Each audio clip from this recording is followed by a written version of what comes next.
রাজধানী সহ সারা দেশে কারফিউ চলছে, সেনা মোতায়েন, টহল জোরদার। কোটা নিয়ে রাষ্ট্রপক্ষের করা আপিলের শুনানি কাল, জানালেন অ্যাটর্নি জেনারেল।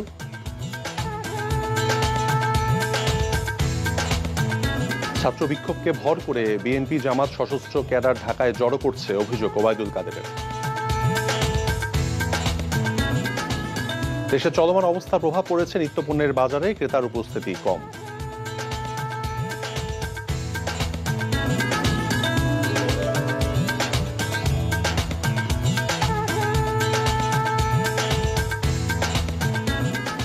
আসসালামু আলাইকুম, আমি তৌফিক হোসেন, স্বাগত জানাচ্ছি এনটিভির দেশের খবরে। ক্রাউন 7 শিরোনাম দেখছিলেন, এবার বলছি পুরো খবর।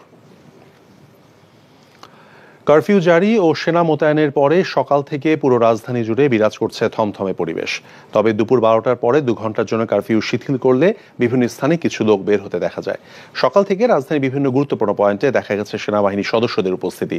যারা এই রাস্তায় বেরিয়েছেন তাদেরকেই সেনাবাহিনীর তল্লাশিতে পড়তে হয়েছে। বন্ধ রয়েছে অধিকাংশ দোকানপাট, রাস্তায় যান চলাচল অনেক কম। কিছু রিক্সা এবং ব্যাটারি চালিত অটোরিকশা চলাচল করছে। আর যারাই ব্যক্তিগত গাড়ি নিয়ে বেরিয়েছেন, বের হওয়ার উপযুক্ত কারণ দেখাতে হচ্ছে সেনাবাহিনীকে। সরকারি গুরুত্বপূর্ণ বিভিন্ন পয়েন্টে মোতায়েন করা হয়েছে সেনাবাহিনী।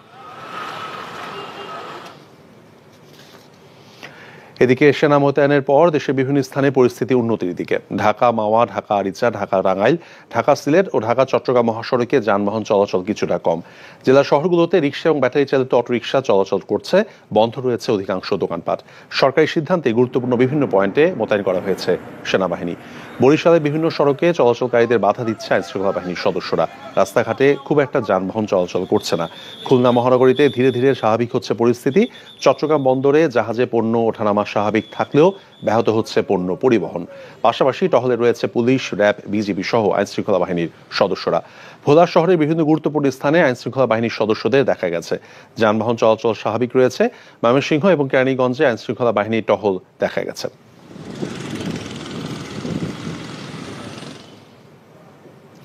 সারা দেশে কাল সকাল 10টা পর্যন্ত কারফিউ থাকায় কোটা নিয়ে রাষ্ট্রপক্ষের করা আপিল। আমাদের সুপ্রিম কোর্ট সকাল 9টার থেকে বসে, কিন্তু যেহেতু সকাল 10টা পর্যন্ত কারফিউ থাকবে, তো 10টার পরে কোর্ট বসবে এবং আশা করছি 10টার পরে এটা শুনানি আরম্ভ হবে। কোটাপত্র বাতিল করে যে সরকার যে সার্কুলারটা দিয়েছিল, সেই সার্কুলারটা বাতিল করার হাইকোর্টের রায়টা সঠিক হয়নি, সেটাই আমরা কোর্টের কাছে আবেদন করব। শুনেন, এটা তো আমি তো জানি না, এটা আদালতে আমি কিভাবে প্রস্তাব দিব। আদালতের কাছে তো এটা দেওয়া যাবে না। আদালতের কাছে আমরা শুধুমাত্র এই মামলার রায়টা সঠিক কি বেঠিক আমরা দেখাবো, যে কি কি কারণে এই রায়টা সঠিক হয় না, কি কি কারণে আইনের ব্যত্যয় ঘটেছে, সেটা আদালতের কাছে আমরা তুলে ধরবো।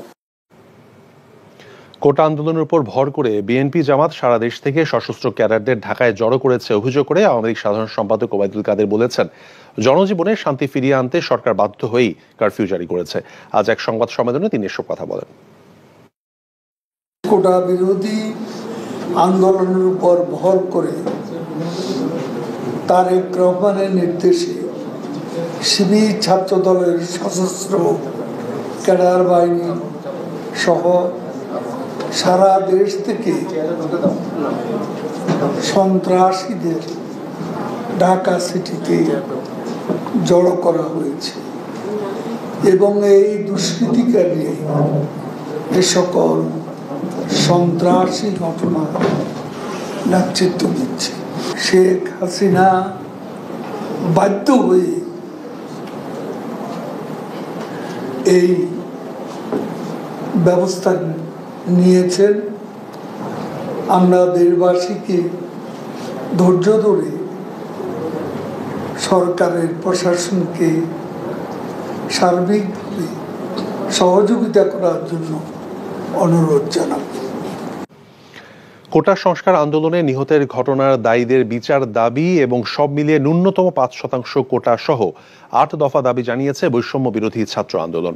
দাবি পূরণ ছাড়া সরকারের সাথে কোনো ধরনের সংলাপ হবে না বলেও জানান তারা। আইনমন্ত্রী আনিসুল হক, শিক্ষামন্ত্রী মহিবুল হাসান চৌধুরী নফেল, তথ্য প্রতিমন্ত্রীর সাথে দেখা করে এসব দাবি জানান তারা। পরে তাদের দাবি মেনে নেওয়ার আশ্বাস দেন আইনমন্ত্রী। রিপোর্ট করছেন কায়কোবাদ মাহমুদ।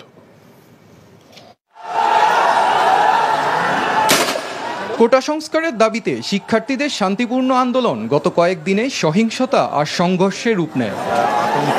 উদ্ভূত পরিস্থিতিতে শুক্রবার রাতে রাষ্ট্রীয় অতিথি ভবন পদ্মায় যান বৈষম্য বিরোধী ছাত্র আন্দোলনের ৩ সমন্বয়ক। সরকারের প্রতিনিধির কাছে তুলে ধরেন তাদের দাবি।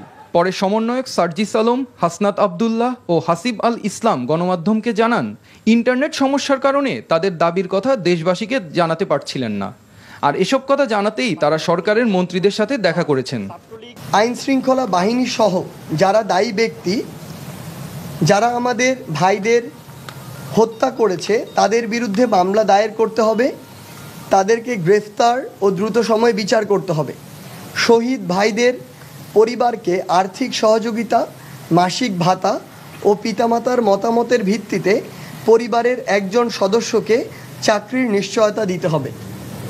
২ নম্বর দাবি, ছাত্রলীগকে উস্কে দেওয়ার জন্য এবং আইন শৃঙ্খলা বাহিনীকে ও পিতামাতার মতামতের ভিত্তিতে পরিবারের একজন সদস্যকে চাকরির নিশ্চয়তা দিতে হবে। ২ নম্বর দাবি, ছাত্রলীগকে উস্কে দেওয়ার জন্য এবং আইন শৃঙ্খলা বাহিনীকে হামলার নির্দেশনার জন্য তদন্ত সাপেক্ষে সরকারের সংশ্লিষ্ট ব্যক্তিকে বিচারের আওতায় আনতে হবে। ৩, বিশ্ববিদ্যালয়ের আবাসিক হলগুলোতে প্রশাসনিকভাবে সিট বরাদ্দ দিতে হবে, সন্ত্রাসী কার্যক্রম বন্ধ করতে হবে এবং ছাত্র সংসদ চালু করতে হবে। ৪, সকল বিশ্ববিদ্যালয় থেকে আইন শৃঙ্খলা রক্ষাকারী বাহিনীকে অপসারণ করে বিশ্ববিদ্যালয়ে সাধারণ শিক্ষার্থীদের জন্য নিরাপত্তা নিশ্চিত করে আবাসিক হলগুলো খুলে দিতে হবে। ছাত্রলীগ এবং যুবলীগের নেতৃত্বে যারা ঢাকা বিশ্ববিদ্যালয় সহ দেশের বিভিন্ন শিক্ষা প্রতিষ্ঠানে সাধারণ শিক্ষার্থীদের উপর অতর্কিত হামলা ও নৃশংসতা চালিয়েছে, তাদের দ্রুত বিচারের আওতায় নিয়ে আসতে হবে। ৬, যে সকল বিশ্ববিদ্যালয়ের প্রশাসনের নীরব ভূমিকার কারণে শিক্ষার্থীদের উপর হামলা হয়েছে, সেই সব বিশ্ববিদ্যালয়ের ভিসি ও প্রক্টরকে পদত্যাগ করতে হবে। দায়েরকৃত সকল মামলা প্রত্যাহার করতে হবে। ৮, আন্দোলনের সাথে জড়িত শিক্ষার্থীদের সকল ধরনের রাজনৈতিক, আইনি বা বিশ্ববিদ্যালয়ের প্রশাসন কর্তৃক একাডেমিক হয়রানি না করার নিশ্চয়তা দিতে হবে। এছাড়াও কোটা ৫% এনে সংসদে আইন পাশের দাবিও জানান তারা। জানান তাদের পরবর্তী কর্মসূচির কথাও। নিজ নিজ জায়গা থেকে আমাদের যারা শহীদ হয়েছে তাদের জন্য নিজ নিজ জায়গা থেকে দোয়া প্রার্থনা করা এবং কালো ব্যাজ ধারণ করার আমরা আহ্বান জানাবো। আর আইনমন্ত্রী আনিসুল হক জানান, ছাত্রদের দাবি তারা শুনেছেন। তাদের দাবিটা আমরা হাতে নিয়েছি তাদের কাছ থেকে এবং আমরা 3 জনে এতক্ষণ আলাপ আলোচনা করলাম। কোটার যে পরিমাণের কথা তারা বলেছে সেটা তাদের আমরা দেখেছি এবং দেখে এটার একটা যৌক্তিক সমাধানে যাওয়া সম্ভব বলে আমরা মনে করি। Kaikobad Mahmud, NTV news.